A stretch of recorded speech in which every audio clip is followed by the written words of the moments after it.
저희는 도전하라 시리즈 말씀을 나누고 있습니다. 오늘은 미루는 습관을 도전하라. 이게 오늘 말씀의 주제입니다. 그럼 여러분, 우리는 왜 자꾸 이렇게 미룰까요? 뭐 하라 그러면 다음에요. 뭐 하자 그러면 다음에요. 우리는 다음이란 단어를 얘기합니다. 그런데 전도서 11절은요. 지금 씨를 뿌려라. 지금 이 자리에서. 이게 오늘 말씀의 핵심입니다. 여러분, 유대인들의 농사법은요. 이렇게 흩뿌리는 거예요. 그러니까 너무 세게 불면요. 이게 심어지지가 않는 상황에 처해지는 겁니다. 그러니까 바람만 살펴보고 있고, 그리고 구름이라는 말은 비가 오나 안 오나를 계속 살펴보고 있는 거예요. 끊임없이 계산만 하고 있다는 얘기예요. 그래서 아무것도 안 하고 있다는 거예요. 그냥 미루고만 있는 거예요. 근데 이게 우리의 현실이기도 해요. 자꾸 이렇게 미룬다는 겁니다.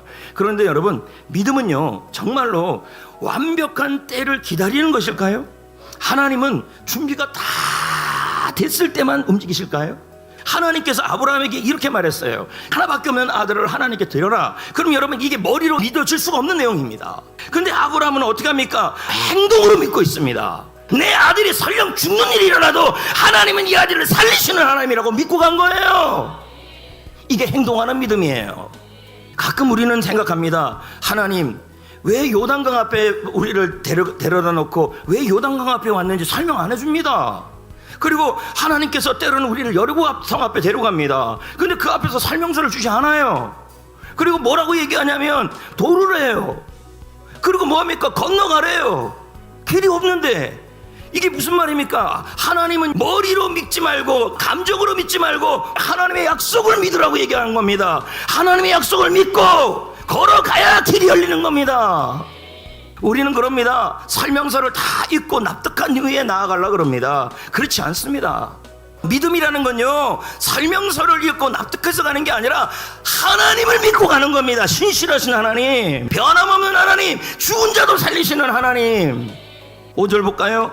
바람이 어떤 길로 가는지 아이가 어머니 태에서 어떻게 자라는지 내가 알지 못한 같이 만사를 행하시는 하나님의 일을 내가 알지 못하느니라. 여러분, 전도서 11장 5절의 하나님은 어떤 하나님입니까? 신비스럽게 일하시는 하나님, 보이지 않는 곳에서도 일하시는 하나님입니다. 왜? 바람이 어느 길로 가는지 바람은 안 보여도 분명히 존재합니다. 마찬가지로 하나님은 눈에 보이지 않아도 지금도 여러분 가운데 일을 할 수 있는 분이라고 얘기하는 거예요. 두 번째는 여러분, 엄마 뱃속에서 뼈가 어떻게 자라는지 우리는 몰라도 뼈는 자라고 있어요. 마찬가지로 하나님은 우리가 생각지도 못한 방법으로 일하실 거란 얘기예요. 예측할 수 없는 일, 감탄스러운 일을 이루어 주시는 분이란 얘기예요. 씨를 뿌리면.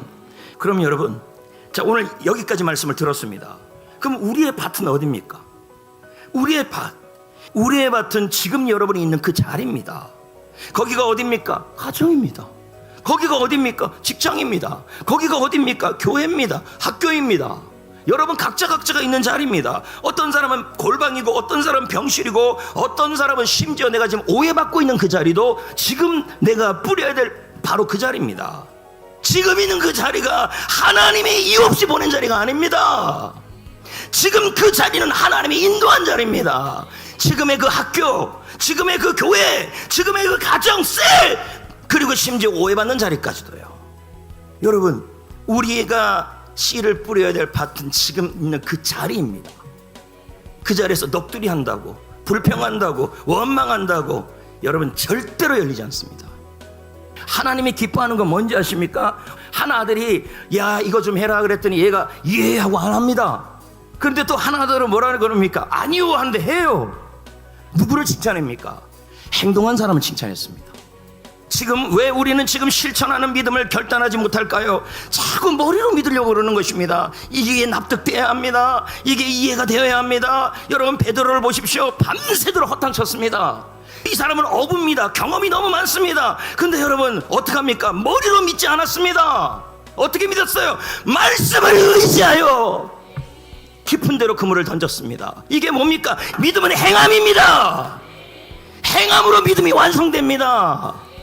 결국 뭡니까? 씨를 뿌리는 거예요. 물을 주고 씨를 뿌리는 자가 그 사람이 거두게 되는 겁니다. 완벽한 때를 기다려야 할까요? 완벽하지 않아도 지금 은혜의 씨앗을 뿌리십시오. 감정이 따라주지 않아도 지금 뿌리십시오. 건강하지 않아도 괜찮습니다. 부족해도 괜찮습니다. 지금 이 자리에서 은혜의 씨앗을 뿌리면 하나님은 감탄의 열매를 반드시 맺게 합니다. 믿고 뿌리십다. 바로 지금입니다. 아멘.